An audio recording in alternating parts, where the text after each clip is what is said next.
नमो अरिहन्ताणं नमो सिद्धाणं नमो आयर्याणं नमो वज्रायाणं नमो लोये सौवसाहुणम्।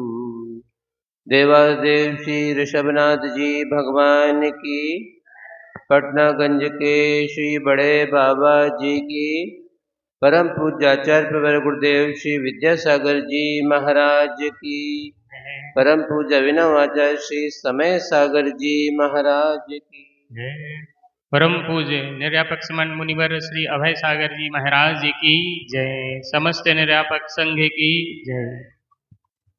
मूक माटी नामक इस काव्य ग्रंथ में प्रथम अध्याय, उसे प्रथम खंड भी कहा है, उसके अंतर्गत विवेचना चल रही है।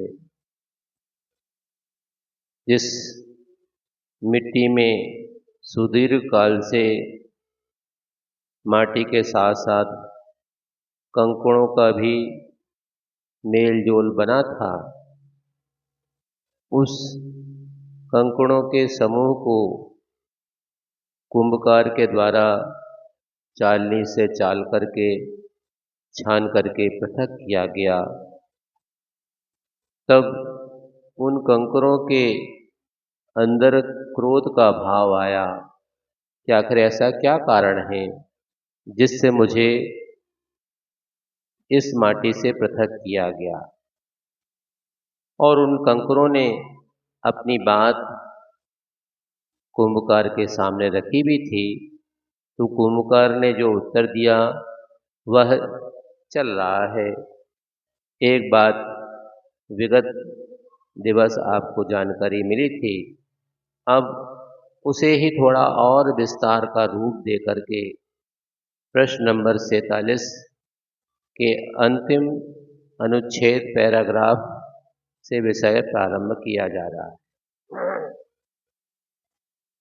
क्योंकि संकर दोष का वारण करना था, वह संकर दोष क्या है, इस संबंधी विवेचना यहाँ पर चल रही है।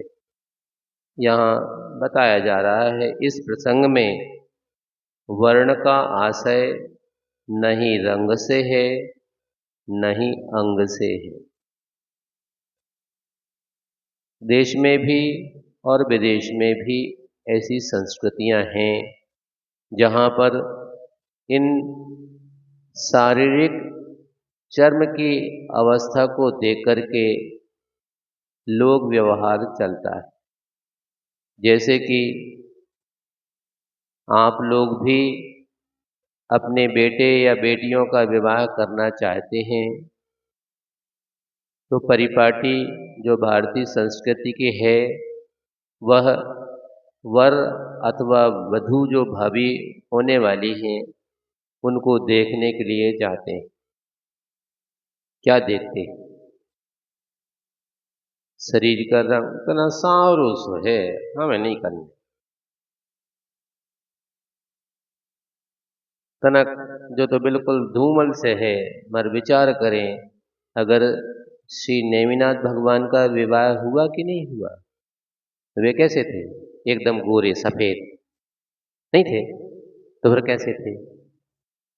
दो गोरे दो सांवरे, और सांवरे थोड़ी सी, वैसे यहाँ पर खासतौर से उत्तर भारत में जो मनुष्य हैं, उनमें से बहुतायत का शरीर का वर्ण, जिसको गेहुआ कलर कहते हैं, पिसी का कलर नहीं, पिसी का कलर तो वह पीला सा रहता है, सोने के माफिक।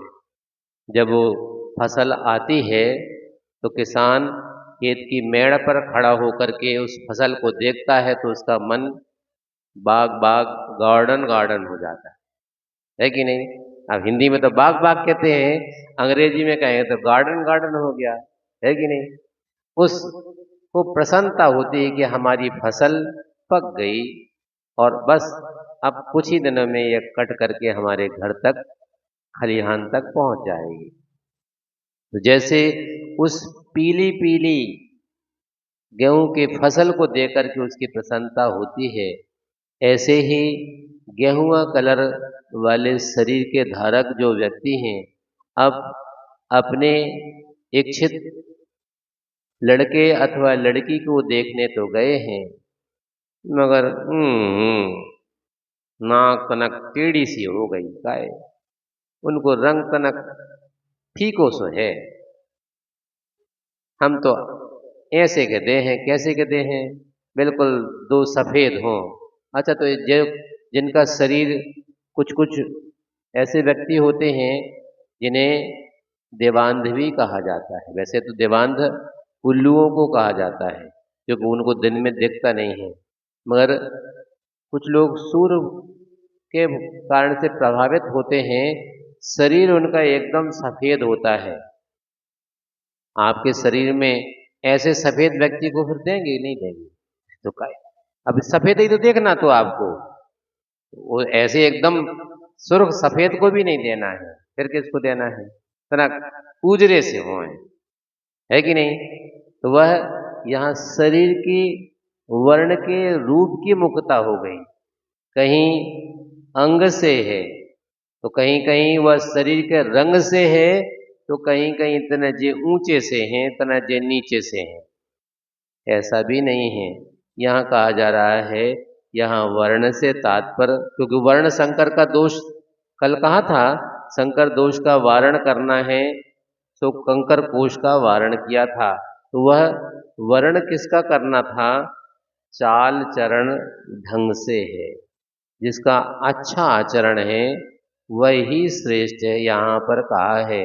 क्योंकि कई बार देखने सुनने में ऐसा आया, मोड़ी देख वे गए थे, वो तो कछु नहीं आ धर्म की बात, काय कछु आत है, हवा थे का आते ABCD तो आता है, ABCD नहीं पूछ रहे हम, तत्पर सूत्र जी आता है, हवा आता है, तना सुनाओ। मुखाग्र याद नहीं है, कोई बात नहीं, जले लो किताब तना पढ़ के सुनाओ।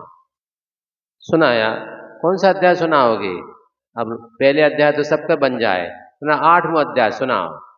क्योंकि 20 से जैसे सैंपल लिया जाता ना, तो बोरा में धान भरी है तो ऊपर ऊपर तो बढ़िया माल लगाया है आपने और भीतर नीचे कचरा भर दो, इसलिए एक परखी होती है, बीच में कहीं भी गुच्छ दो और थोड़ा सा धान निकाल लो, उससे वह हल्का है कि भारी है, अच्छा है कि खराब है, उसकी परखी से परख हो जाती है।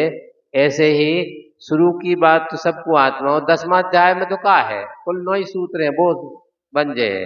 पर बीच से कहीं से भी अगर सैंपल ले लिया जाए तो पढ़ना आता है। अच्छा, सिर्फ तत्तर सूत आता है? नहीं, हम तो भक्तामर भी आता है, सुनाओ जरा भक्तामर। अच्छा बताओ, 25 नंबर का नहीं, नंबर से याद नहीं है। अच्छा, किताब में दे करके पढ़ के सुना दो। तो 2-4 चीजें ऐसी सैंपल में टेस्ट कर लिया, मतलब धार्मिक। अब अर्थ की ओर अगर दृष्टि ले जाएं महाराज जी,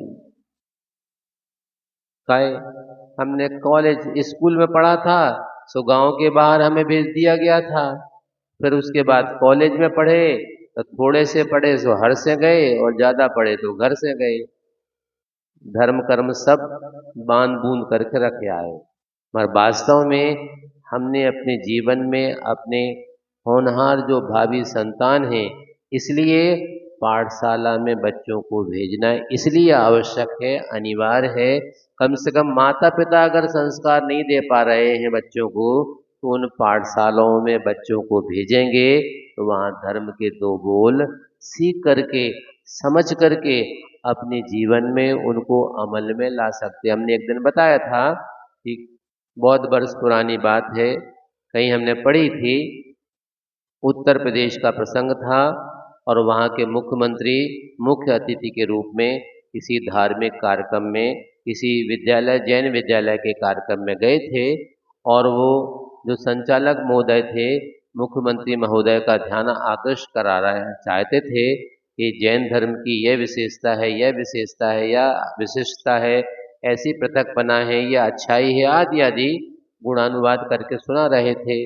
अब बीच में टोकना अच्छा नहीं होता है, इसलिए मुख्यमंत्री महोदय ने टोका तो नहीं, और जब मुख्यमंत्री महोदय को आमंत्रित किया गया व्याख्यान देने के लिए, तो उनने कहा कि अभी संचालक महोदय ने जो जैन धर्म के बारे में हमें जानकारी दी थी, हम उनको बताना चाहते हैं कि मैंने बचपन में जैन विद्यालय में ही अध्ययन किया है और उस जैन विद्यालय में अकेली स्कूली शिक्षा नहीं पढ़ाई गई थी। मुझे याद है कि मैंने छैढाला नाम का ग्रंथ भी पढ़ा है। मैंने श्री रत्नकरंडक श्रावकाचार और तत्वार सूत्र का भी अध्ययन वहाँ विद्यालय में रह करके किया है। उनके सूत्रों के, गाथाओं के अथवा श्लोकों का अर्थ भी मैंने पढ़ा है, सुना है, समझा है। इसलिए जैन धर्म के बारे में बेसिक सिद्धांत क्या है मैं खूब अच्छी तरह से वाकिफ हूँ, इसलिए मुझे परिचय देने की आवश्यकता नहीं है। रही बात अगर आपकी कोई मांग हो, फरमाइश हो, तो उसको जरूर मैं पूरा करना चाहूँगा। क्यों? क्योंकि मैंने जो जैन धर्म से सीखा है वह आज मुझे लौटाने का अवसर मिला है, इसलिए मैं लौटाने का प्रयास कर रहा हूँ। तब समझ में आया उद्घोषक महोदय को कि मैं फालतू में ऊँची भूमिका बना रहा था इनको बताने के लिए। तो जब विद्यालय में अथवा पाठशाला में बच्चों को आपने भेजा हो, उन्होंने पढ़ा हो, सीखा हो, सुना हो, तो जैन धर्म की क्या विशेषता है, क्या अन्य धर्मों से पृथकता है, क्या विशिष्टता है, यह जानकारी हमें मिल सकती है। इसलिए यहाँ कहा कि चाल चरण ढंग से है।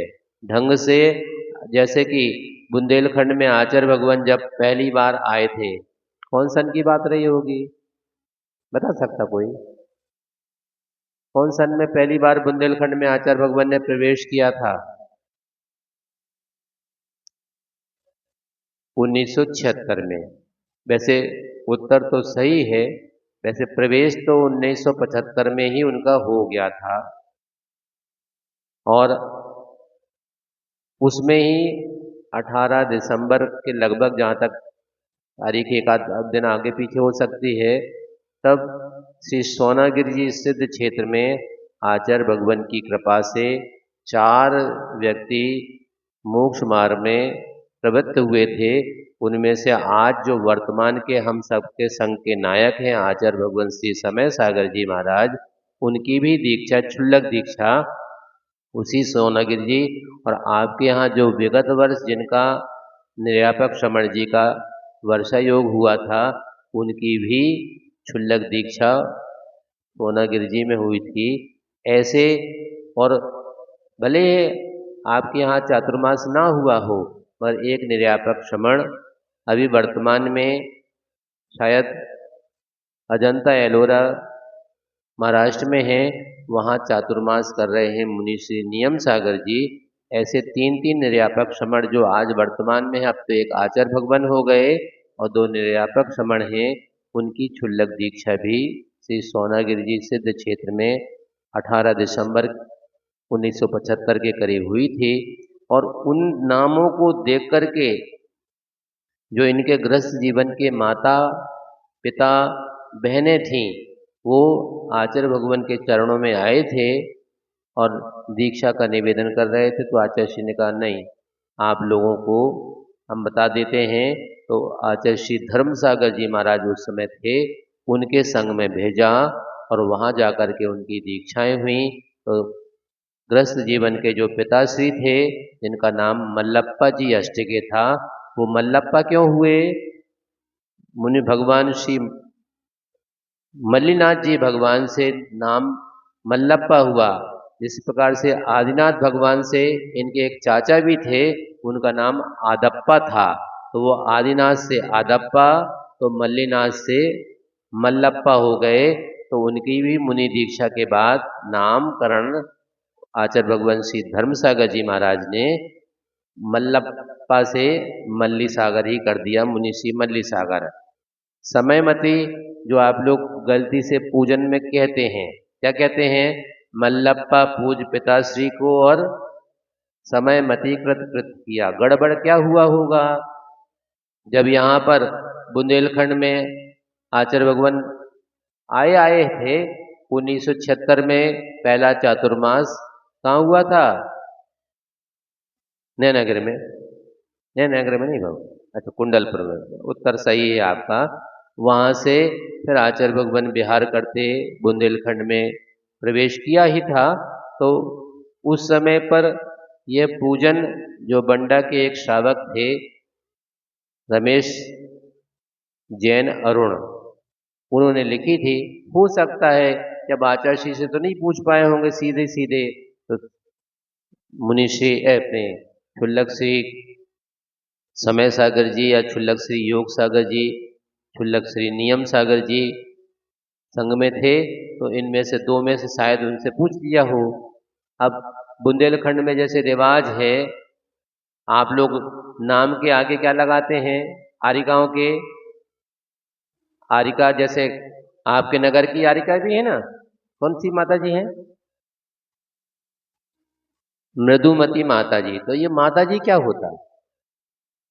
मृदुमती तो समझ में आ गया, गुरुजी ने मृदुमती तो नामकरण किया था, माता जी नामकरण नहीं किया आचार्य जी ने। मगर बुंदेलखंड में दक्षिण भारत का रिवाज आ गया और वहां पर आरिका हो चाहे छुल्लिका हो, उनके नाम के साथ साथ अम्मा लगाने का रिवाज है, अजित अम्मा। तो उसी अम्मा का समान ही यहाँ पर माता जी नाम लग गया। तो शायद हो सकता है कि पूजा जो लिख रहे हो उन्होंने पूछा हो आपकी माता जी का क्या नाम है। उस समय वो आरिका बन चुकी थी, तो आपने नाम क्या पूछा, आपकी माता जी का क्या नाम है। अब आज के नए पीढ़ी के बच्चे हो तो माता जी से पूछ लो किसी बच्चे से कि तुम्हारी माता जी का क्या नाम है। हमारी माता जी कोई नहीं है। क्यों? उनकी सबकी मम्मा है, और मम्मी तो रह नहीं गई, अब वे मम्मा हो गए, है कि नहीं? तो मम्मा से मामा कहते हैं सबसे, तुम्हारे मामा को है, मामा फुआ तो जाना थे, मगर पिताजी भी समाप्त हो गए, वो डैडी थे और डैडी से अब डैड हो गए। तो ऐसी विचित्रता के साथ संस्कार मिले हैं। तो वो पूछा होगा कि आपकी माता जी का नाम क्या है, तो उस समय वो आरिका बन चुकी थी, तो बता दिया समयमती। बस पूजा में लिख दिया, पिताजी का नाम तो लिख दिया मल्लप्पा पूज पिताश्री का, और समयमती लिख दिया। जबकि नाम तो उनका गृहस्थ जीवन का क्या था? श्रीमती नहीं था नाम, श्रीमंती था। बस यही तो शक्कर है कि आचार्य जी ने प्रसंग में एक जगह लिखा था कि बिंदी के अभाव में सदवा भी विधवा प्रतीत होती है। क्या होती सदवा? जिनके पति विद्यमान हो वह ऐसी महिला सदवा महिला कहलाती है, और जिनके पति का अवसान हो गया हो वह विधवा कहलाती है। तो वो सदवापना कैसे प्रतीत होता है? यहाँ पर एक, चाहे छोटी लगाओ, चाहे मझली लगाओ, चाहे बड़ी लगाओ, चाहे टिकली लगाओ, है कि नहीं, वो बिंदी लगाई जाती। कुछ लोग बिंदी अगर वैसी न लगाए तो रोरी का गला की भी लगाते हैं, छोटा भी लगाते हैं, बड़े भी लगाते हैं।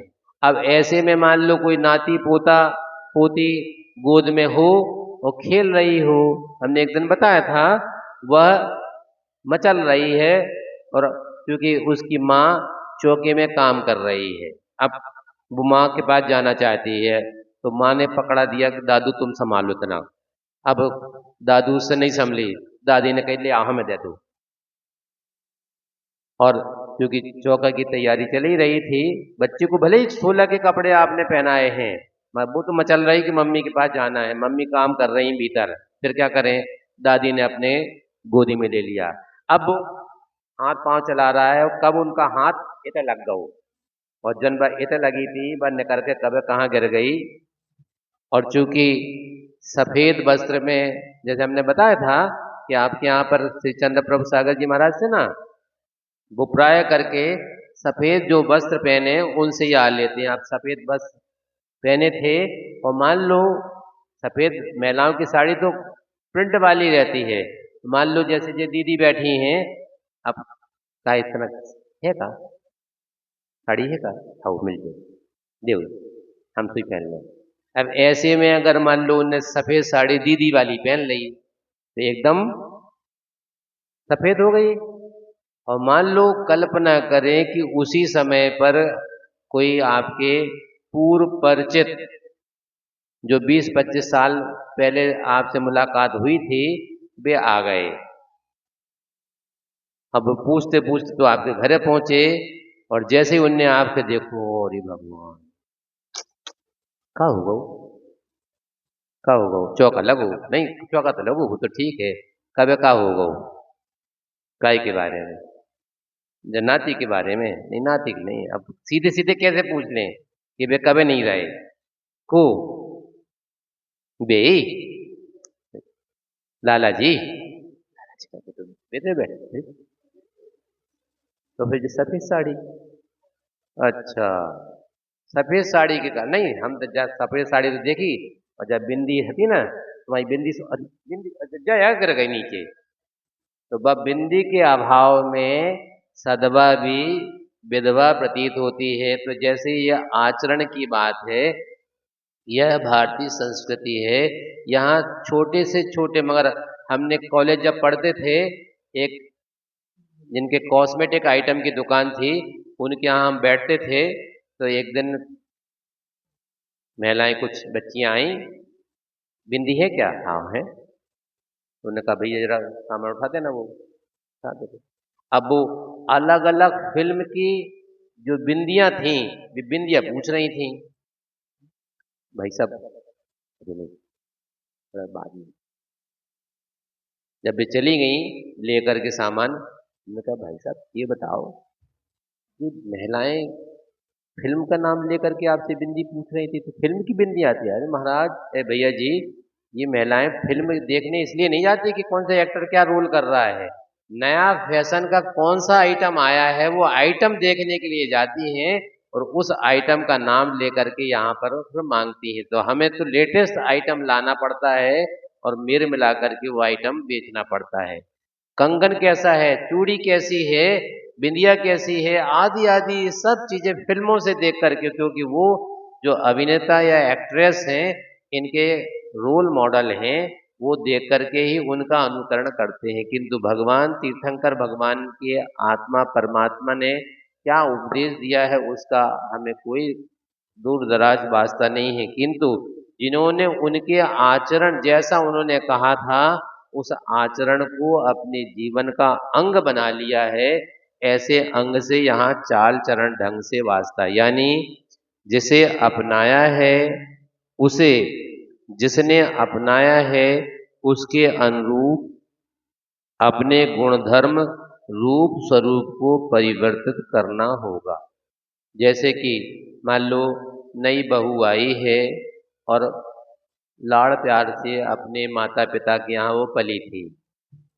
अब वो विवाह करके आपके परिवार में आई। अब उससे कहो ना, बोगनिया उठाइयो,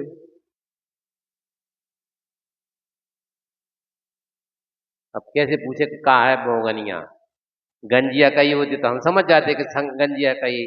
क्यों? तो अब उसको आपके अनुरूप ढलना एक दिन में नहीं ढलेगी, और धीरे धीरे आप बताओगे कि इसको ऐसा कहते हैं, इसको ऐसा कहते हैं। इसको एक महिला ने बताया कि हमसे ऐसी चर्चा निकली, तो हमने चर्चा में कह दिया कि हमारे यहाँ तो अगर जुलूस वगैरह निकलता है कोई, तो हम लोग तो खटपट खटखट पे खड़े हो जाते। अब खटपट क्या होती, खटखट मतलब जो आपके घरों में गैलरी होती ना, लकड़ी का मकान रहा होगा, पहले लकड़ी की खटखट बनती थी, उसमें जाके खड़े हो गए। हमने दई कुर्रू समुद्र पहुंच गए। अब कुर्रू को कुर्रा मारो तुका। तो कभी कभी भाषा के शब्द अलग अलग रीति रिवाज के अनुरूप भिन्न भिन्न होते हैं, किंतु उसको जब आपके घर में आ गई है बहू, तो फिर वो आपके यहाँ के अनुरूप आचरण।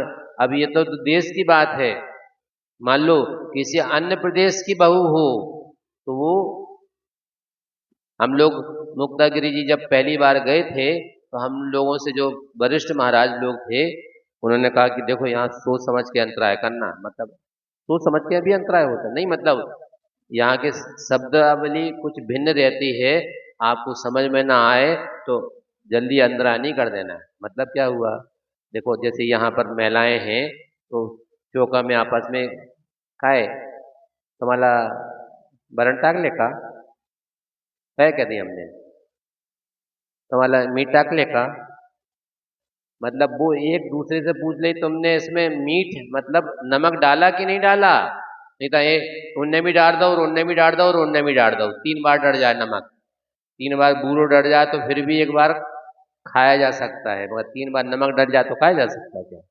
तो वो उन्होंने पूछा तुम्हारा मीठ टाकले का, वो मराठी में पूछ रही थी और तुमने समझ लिया अरे भगवान जो मीठ टाकले तो मतलब मीठ डलता है क्या, हम नहीं खाने, अंतराय करो चलो घर है। तो ऐसी गलती नहीं करना।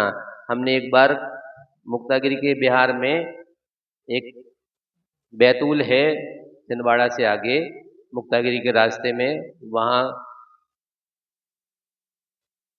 देखा कि हमसे जो वरिष्ठ महाराज थे सब निकल गए और एक महाराष्ट्रियन दंपति परिवार खड़ा है, उनके यहाँ किसी के नहीं हुए आहार। चलो नहीं क्यों पास के पास ही खड़े मंदिर के पास, क्योंकि पड़गा नहीं हुआ, चले गए। अब उसमें से जो बुजुर्ग लोग थे उनको हिंदी नहीं आती थी बोलना में, और हो सकता है कि कर्नाटक से भी संबंध रहा हो, तो वो मराठी में नाम बता रहे हैं। जैसे मिर्ची है ना, तो मिर्ची को कह रहे हैं तिकड़ ठेचा, का वो जो तिकड़ चुपका ठेचा है।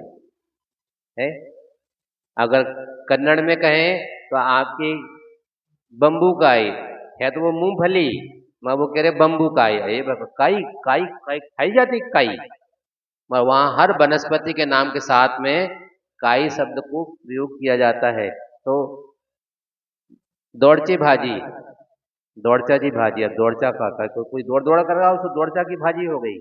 तो ऐसे अलग अलग भाषा में अलग अलग प्रकार के नाम होते हैं। तो एक आइटम उन्होंने जो दिखाया थाली बस सब मराठी में बोल रहे थे, अब हमने कही देखो नाम पूछने से कोई फायदा तो है नहीं, जो देंगे सो ले लेंगे। अब उसमें एक आइटम उन्होंने चलाया, ये इसका नाम फजीता, हम पूछ तो जाते थे इसका नाम क्या है बताओ, कम से कम मराठी में नाम तो हमें समझ में आ जाए। उन्होंने बताया इसका नाम फजीता है। होगा देखने में तो ऐसा लग रहा है जैसे बुंदेलखंड में आप कहते हैं बबरा, है कि नहीं, पर आपके यहाँ बबरा चाहे बेसन का बनता हो चाहे मूंग का बनता हो, इसी का बनता ना, पर उसमें टमाटर मटर आदि डालते क्या, नहीं डालता। उत्पम बना रहे हो तो बात अलग है, मगर वो जो बना था उसमें वो सब टमाटर भी था मटर भी था और पता नहीं क्या क्या आइटम, कुछ सब्जियां भी मिली थी। अब देखने में तो कुछ अलग लग रहा था, और जो नाम कह रहे फजीता इसका नाम है, ले तो लिया हमने, मगर बस आहार करने के बाद पेट में गैस बनना शुरू हुई, और इतनी बड़ी कि सामयिक बड़ी मुश्किल में हम सामयिक कर पाए। और हमने सामयिक के बाद पूछा भैया कहीं आसपास जंगल जाने का स्थान है, जंगल तो महाराज यहाँ से 4 किलोमीटर दूर है, तो वो बारो जंगल नहीं भैया, शौच जाने का स्थान, अरे महाराज वो तो बड़ा है पास में, अब जंगल समझे कि वो।